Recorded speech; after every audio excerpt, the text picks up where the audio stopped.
Good morning. It's great to see all of you here today and great to be together. It's wonderful to have our youth group back after a week of service at the Bowles Children's Home. As people come and go this summer, there's so many opportunities to do good and make a difference in Jesus' name. It's great to see our church involved in that. Happy Father's Day to all of you, fathers, grandfathers, and those who have played the role of father figure for people. It makes such a difference what you have done. We want to honor you today. And today's lesson, although it is not just for our fathers, certainly will be for you, and I hope that you'll be able to appreciate that and gain from it. You know, my granddad was convinced until the day that he passed that the best that music has ever sounded was on an 8-track tape. And I didn't even know what an 8-track tape was until my dad pulled down this shoebox that had been up in his closet of the house that he grew up in. And he pulled down this shoebox full of these 8-track tapes, his collection of James Taylor, Alabama, the Commodores, and this box. And then he also found a little tape player like this one that you see here on the screen. I kid you not, we were halfway through a song when it just went click, and you had to flip it over to hear the rest of the song. So I put together my arguments and I brought them to my granddad. You know, they have made some better ways of listening to music since the 8-track tape. But I don't think I ever convinced him of it. He was very consistent on that point. In fact, he was very consistent on a lot of things. Some things that might drive you crazy sometimes. But he was also very consistent on things that made a big difference, too. He was consistent on those walks he would take after dinner that helped him deal with his diabetes. He was consistent about the way that he dealt with his money. He was consistent in his faith. Really, I've been blessed to have many father figures and grandfather figures in my life who have had that same thing in common, that element of consistency. And it really makes a difference. I get to see that making a difference already in my son's life when he's around his grandfathers. And today, it is my joy to be able to talk about the fact that we all can appreciate and benefit from that same quality in our God above, who, according to the book of James, is, first of all, like a father. Like so many places in Scripture that use that picture to put in our minds for what God is like and how God relates to us, this is one of those passages that talks about God as being our Father in heaven. But not only is God described as a father here, more than that, this Father that we have in God is consistency personified. Consistency perfected. Consistency is what we find in this God. And it's what can make a great difference in our lives as well. Because it is from the consistency of God that we are able to find blessings from above. So this is what we're going to be talking about today. James chapter 1 is our passage for this morning. And we already read a bit of what we're going to be talking about in our scripture reading a moment ago. But we will read more from this chapter before and after what we read throughout this sermon today. And this is going to be our second in a series we started last week on the gifts and blessings and things that we receive from above. So last week we were also in James and we were talking about the wisdom that comes from above. And how you can really tell whether a person has that wisdom in their life. James says they will show you that by whether they're living a truly good life. That's how you can know someone is connected to that source of wisdom that can only come from above. Our passage from James today is very similar to the one that we looked at before. In fact, some people think that when James talks about what he talks about here in chapter 1, he's actually talking about wisdom still. But I think it's broader than that. I think James really means what he says when he says, "Do not be deceived, my brothers and sisters. Every good and perfect gift is from where? It's from above. Every good and every perfect gift all comes from the same place." You know, in the Greek that James wrote this in, that word "every" is actually repeated twice. Every good and every perfect gift. That emphasis is there for a reason. It's saying all that is good, all that is truly good, has its source in God. Every good and perfect gift comes from above, coming down from the Father of the heavenly lights, who does not change like shifting shadows. He chose to give us birth through the word of truth, that we might be a kind of first fruits of all that he created. So here we have this little compact teaching from James, ever practical James. What is this? What are these verses here telling us about our Father above? What do we learn about God from what we read here, and how does it make a difference for our lives? Well, I think that we can draw several lessons and implications from these verses here. But to me, everything we learn from this really comes back to the same core idea. And the idea is that God is a consistent God. And not only is God consistent, God is consistently good. He's consistently good to us. He's good to his creation that he has made. He's good to us like a father is good to his children. God is consistent in a way that reminds us of some of the people in our own lives, some of the people that we might want to remember today. But he's consistent in a way that far exceeds that too. This Father is the Father of the heavenly lights. You ever wondered about that phrase there? The Father of the heavenly lights. I feel like I've heard that phrase many, many times, but not really given it much thought. What I'm realizing, though, is that picture there, the Father of the heavenly lights, I think it's talking about creation. That God is the Father of the heavenly lights means that he is the source. He's the creator, the power behind our universe. And all you have to do is look up at the heavens, at the stars in the sky, to call God the Father of all of that is making a point about his longevity,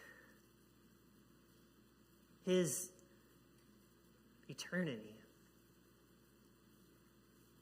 It's a very different picture than something else we read in James, something that was written not about God, but about us. Recently, a week or two ago, I was mowing my yard, which after all the rain that we had over a stretch, it was hard to find a time to actually mow your yard. And when you did, the grass had gotten so built up, it was really a task. And as I was mowing the yard, I was listening to, I like to listen to a book or a podcast while I do it. I really would like to listen to music, but carrying around that 8-track player is just too cumbersome. I wish they'd come up with a better way. But I was listening to a podcast, and the guest in the podcast was being interviewed about this book that he had written, and the book was called 4,000 Weeks. You may or may not have heard of that book before, I don't know. I wonder if you have a guess about the significance of that number, 4,000 weeks. They know what that might refer to? 4,000 weeks is roughly the length of one average life.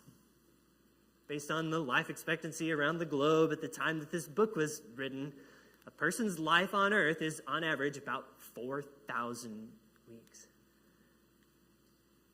I wonder what that number says to you, if anything at all. Like what is your reaction to that? To hear a life measured out in weeks. For me, it's probably a trick of the mind, because that's really not any different than saying 78 some odd years. But we talk about years a lot. Years are long. If you measured it in days, days are so small that the number ends up being really big. It feels big. But here, when you talk about weeks, I know how weeks fly by. They seem short. It feels like that number should be bigger, doesn't it? 4,000 weeks. In comparison to what James says, that number feels huge. Because what James says about our lives is that our lives are like a mist. They're like a vapor. They're like a hot breath on a cold day. You see it in the air for a second, and then whoosh, it's gone. But God is the Father of the stars. And in all of that time since he framed the universe, in all of that time since he hung the moon in the sky and lit the stars in the sky, in all of that time, he has been the same. Unchanging. And in all of that time, he has been good. Let's think about that thought for just a minute. The Father of the heavenly lights is not like we are. And what makes God different is this essential, unchanging goodness and his desire to give good things to his creation like a gift.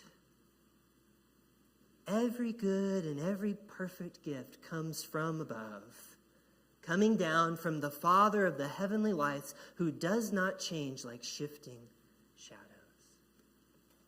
I wonder what that means to you today.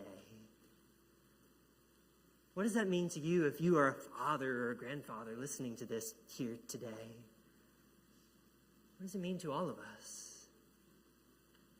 I'd like to suggest a few things that we can take from this thought as we go here and try to apply it to our lives. We'll wrap up our sermon with these few things today. I think the last one is especially great for fathers to listen to, but they're all for everyone, and maybe it's the first or the second one that speaks to you today. You never know. The first point we'll make is, I think, maybe James's biggest point. And it's based on what he says right before our passage. The point he's making is that if God is the source of every good thing, and that's what we've seen today, if God really is the source of all that is good, we shouldn't blame him for our troubles. If God has been a source of unchanging goodness since the universe was created, then we should avoid the temptation to say, when we face temptation, that came from God. That God is tempting us. The source of our troubles in life is not God. If it were, then he would not be the source of unchanging goodness that he is. Sometimes it's easy to want to blame God, though, for things that originate elsewhere, like sin and its effects in our lives. James says that does have a source, but it's not God. God gives birth to us through the word of truth. That's what verse 18 says. But sin is born out of our own desires that need to change. And that's what causes so much trouble in the world. We shouldn't blame God for that. Instead, the flip side is true. We should trust God. And we should thank God for all that is truly good. We should give God credit for everything he has done and is doing. This one here is something that is actually a little harder for me than I might expect for it to be. I struggle with this in two ways. I struggle a little bit with the giving God credit part because I guess there's at least still some part of me that wants my part of the credit for the good things going on in my life. When in reality, everything traces back to God in some way, if you really stop and think about it. More than that, though, I struggle with the trusting part. Why do I doubt that the God who has given me all that is truly good in my life, why do I doubt that God is going to take care of me tomorrow? Just like he did yesterday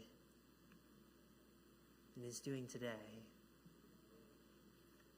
God doesn't give me the reason to doubt that, but I still find reasons to doubt it. It usually comes from the difference between my timing and God's timing, or my will and God's will, or me using my wisdom compared to the wisdom that comes from above. But when I think about what our verses today from James are saying, they remind me that I can and should put my trust in the Father of the heavenly lights, the giver of all that is good. He's worthy of that trust and worthy of our thanks. And lastly, I think we could stand to learn from God, to learn from our Father in heaven, to learn from his consistency. And maybe this is the part that could make for a good Father's Day challenge for any of you who are looking for that today. Here we have God pictured as a father. And the qualities that these verses are really focused on are the fact that he is so consistently good to others. God has this goodness that others can count on. And in one sense, God does that better than any of us could ever dream of doing, and something that we appreciate and will never really fully imitate. But you know, the very next thing just about that James says in this chapter, right after talking about God our Father, one of the very next things he says has to do with being consistent. I wonder if we're meant to learn something from God's consistency. So let me read these words from just a few verses later in verse 22. How do these speak to you and challenge you today? Do not merely listen to the word and so deceive yourselves. Do what it says. Anyone who listens to the word but does not do it, does not do what it says, it's like someone who looks at his face in a mirror and after looking at himself goes away and immediately forgets what he looks like. But whoever looks intently into the perfect law that gives freedom and continues in it, not forgetting what they've heard, but doing it, they will be blessed in what they do. What I hear in those words is a call for consistency. Consistency of life, consistency of behavior between what we say we believe and what we do. I think it's telling us we can take a lesson from our Father above. We can bring some of that goodness that you can count on to our families, to our friendships, to our life here together as a church. We can do this if we will sincerely keep trying to take the word that we hear and put it into practice in our lives each and every day. And as we do that, we're going to grow.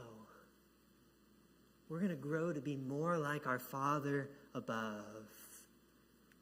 We're going to grow to be more like the best that we see in the fathers and grandfathers that we admire the most in life. We'll be more consistent, more consistently good. And isn't that what the people in your life really need from you? Don't they need your consistency? The consistency that they can count on. So my challenge to you, whether you're a father today or anyone who's listening today, my challenge to you is to be the goodness that someone can count on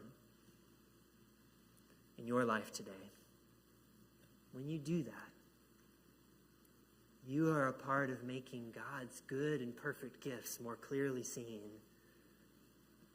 You're even making some of God's best qualities, his unchanging character, his deep goodness. You're making it known and felt through the way that you live your life. Maybe this speaks to somebody today. Maybe the part of this that you need to dwell on is the part where we reflect on who God is and the kind of God he is and why that makes him so worthy of our trust, worthy of our devotion, worthy of our thanksgiving. Maybe the part you need to hear today is how we can try to be more consistent in our lives. It could be a struggle for us sometimes. Maybe it's time for you to get back on track. For somebody here today, perhaps it's time to respond to the gospel and take hold of one of God's very most precious gifts, the gift of forgiveness, the gift of salvation, to be washed clean in our baptism by the blood of Jesus. However you might be called or challenged, let's give thanks to our Father above and let's respond while we stand and sing.